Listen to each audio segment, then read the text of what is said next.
Go around power, please. Go around power, please.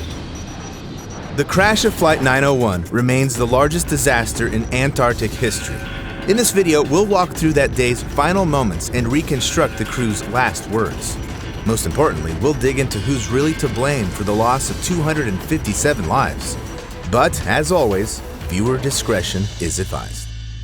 November 28, 1979. Captain Jim Collins was in high spirits as he prepared to take command of the last scheduled Antarctic flight of the season. On a McDonnell Douglas DC-10 from Air New Zealand Company. Flight 901 was part of a popular sightseeing series to Antarctic the airline had started in 1977. Even for professionals, the harsh weather conditions in this area are a real challenge. So that gave ordinary people a chance to witness the mysteries of Antarctica from the comfort of the skies. Departing from Auckland, passengers enjoyed several hours of flying over the Southern Ocean, marveling at massive icebergs below. Eventually, sweeping views of Victoria Land and its magnificent glaciers spilling into the Ross Sea filled the windows. And the highlight of the journey was Mount Erebus, Antarctica's active volcano. Moreover, passengers aboard the modern aircraft could not only enjoy amazing views of snowy landscapes, but were also treated to first-class service, including a 3-course meal with champagne, all while Antarctic experts narrated the journey. Sometimes the famed mountaineer, Edmund Hillary, the first man to summit Everest, would join the crew. Passengers even had the rare freedom to visit the cockpit, gaze through the large front windows, and chat with the pilots, a privilege unheard of on other commercial flights. And all this? It just cost 275 New Zealand dollars, a surprisingly affordable price at the time. Seats filled up fast. Some, like Susan Copley, snagged last-minute tickets when others canceled. On the other hand, Lorraine Burton booked well in advance. She was turning 40 that day and wanted to celebrate it on this unique adventure. She even packed a new dress and her Kodak box brownie camera with snapshots she took from her niece's recent birthday. Then there were people like Barry and Marion Carlton, who had won their tickets in a lottery. Captain Jim Collins himself was just as thrilled as the passengers. Rumor had it this might not only be the last Antarctic flight of the season, but possibly the last one, period, as skyrocketing fuel costs were putting pressure on the tour program. So Jim was excited to be part of it, and indeed this flight would be the last. Captain Collins and his team of seasoned pilots and engineers meticulously inspected every detail of the aircraft, while passengers took their seats and prepared their cameras. They were eager for incredible shots and beautiful videos. At 8:17 a.m., the plane took off. Everything went smoothly until 5 hours into the flight, when Captain Collins checked in with air traffic controllers at the McMurdo Station, the American research base on Ross Island, to get a weather update. He received word of clear visibility, yet in reality, conditions were far from that. At some point, the plane drifted into thick, impenetrable clouds. Passengers could have been upset that instead of the promised view of the iconic Mount Erebus, they had to stare out into dense fog. Not wanting to disappoint, Jim decided to descend to 610 meters, hoping to give the passengers a glimpse of the icy landscape.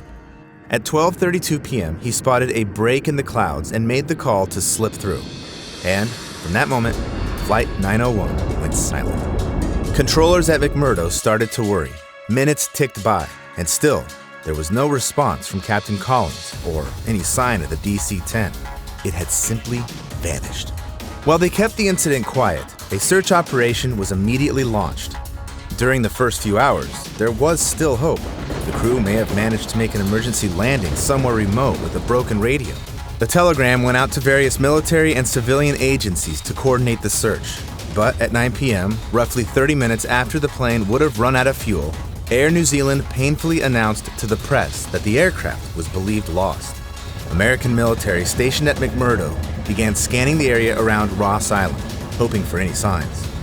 Their search continued through thick fog and the Antarctic summer night. And at 1:25 a.m., one of the search teams made a chilling discovery. A trail of wreckage scattered along the snowy slopes of Mount Erebus at an elevation of 447 meters. Rescuers reached the crash site by morning. They faced the grim task of confirming the worst fears and beginning the search for bodies under unbelievably harsh conditions. They also needed to gather evidence to help investigators find out who was responsible for the tragedy. But for now, with no clear answers, The only person anyone could point to was Jim Collins. Who else, if not the captain, would bear the ultimate responsibility for the flight? 20 hours after the crash, search helicopters managed to land on Erebus's slope. What they saw confirmed it. The wreckage was indeed Flight 901, and everyone on board had perished. The heartbreaking news was made public, and the world learned that the missing flight had turned into a fatal disaster. The mission on Erebus was codenamed Operation Overdue. It went on, with rescuers struggling against the brutal winds and snowstorms. Landslides and the constant threat of avalanches tested them to their limits. The scene at the crash site was haunting. Charred metal debris mingled with snow, ice, and passenger remains, all darkened by ash. The search for bodies lasted over a week. Despite constant interruptions due to weather, the brave rescue team did everything possible to gather the remains of all the deceased. Yet 44 bodies were so mutilated, they couldn't even be identified. One search team member found a photo among the wreckage, a little girl celebrating her birthday. It was the same photo Lorraine Burton had taken on her Kodak Brownie. Finally, on December 9th, the operation concluded. It went down in history as one of the most difficult and intense missions ever conducted in Antarctica. The search teams managed to collect crucial evidence: crew documents, photos taken by passengers, and, most importantly, the black box recording the final words spoken in the cockpit. This recording would determine if Jim Collins was responsible for the crash. A thorough investigation of Flight 901's crash began. Investigators speculated the plane may have encountered an unforeseen storm, but this crucial piece of evidence contradicted that theory. A passenger's photo of Beaufort Island, taken shortly before the crash, showed that passengers could see the ground, meaning visibility was initially good. This confirmed the plane wasn't in adverse weather conditions. The photo also indicated that the pilots likely expected visibility to remain good until they entered thick clouds. And when Captain Jim Collins requested permission to descend so passengers could see Mount Erebus, he essentially risked their lives. Nowadays, such commercial flights to Antarctica are rare. Yet back then, they were allowed under one condition. Planes were prohibited from descending below 4,900 meters, even in good weather. This rule was to prevent planes from getting too close to the mountain, as its peak was just under 4,000 meters. Meanwhile, the captain of the McDonnell Douglas DC-10 had brought the plane down to just 610 meters. As you can see, this was a major violation. However, it wasn't only Jim Collins who guided planes so low. The captains of every Air New Zealand flight to Antarctica did the same.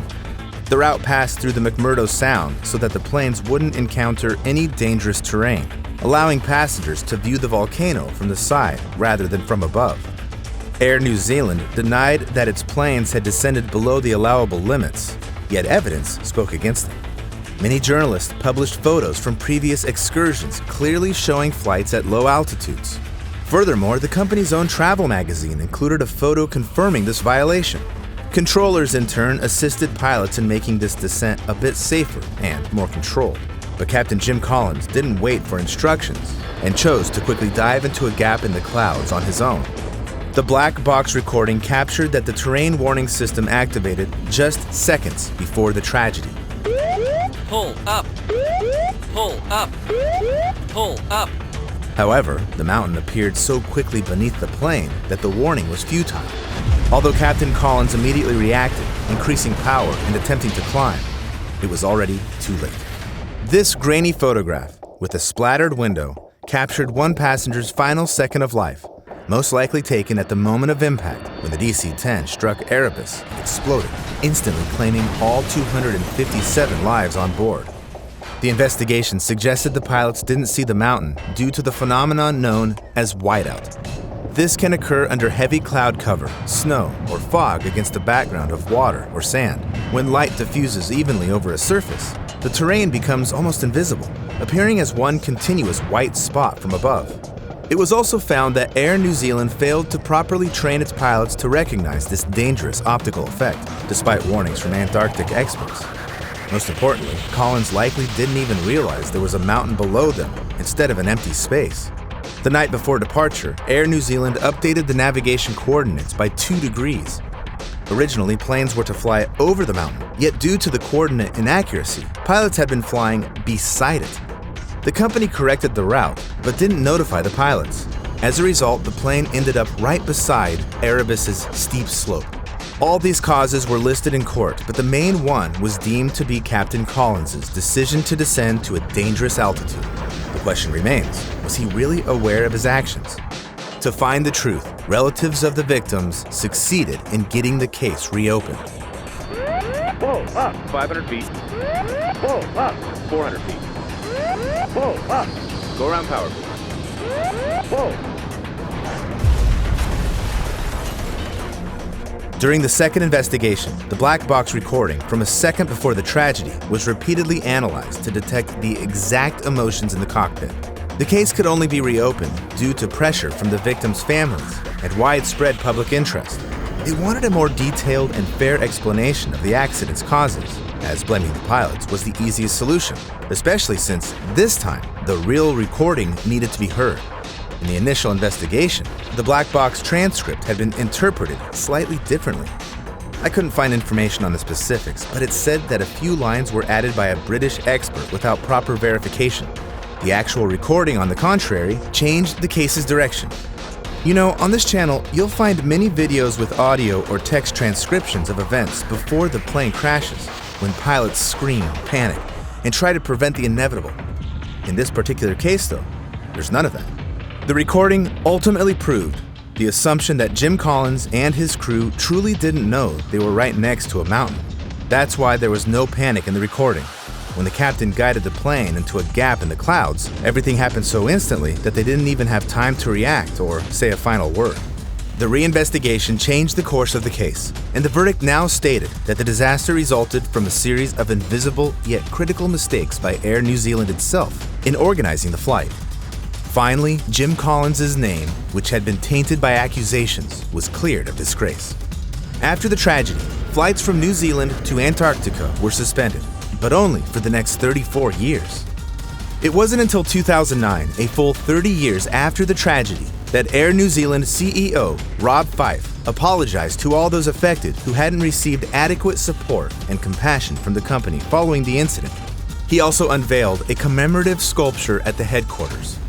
Only on the 40th anniversary of the disaster did New Zealand Prime Minister Jacinda Ardern, along with the national government, officially apologize to the victims' families.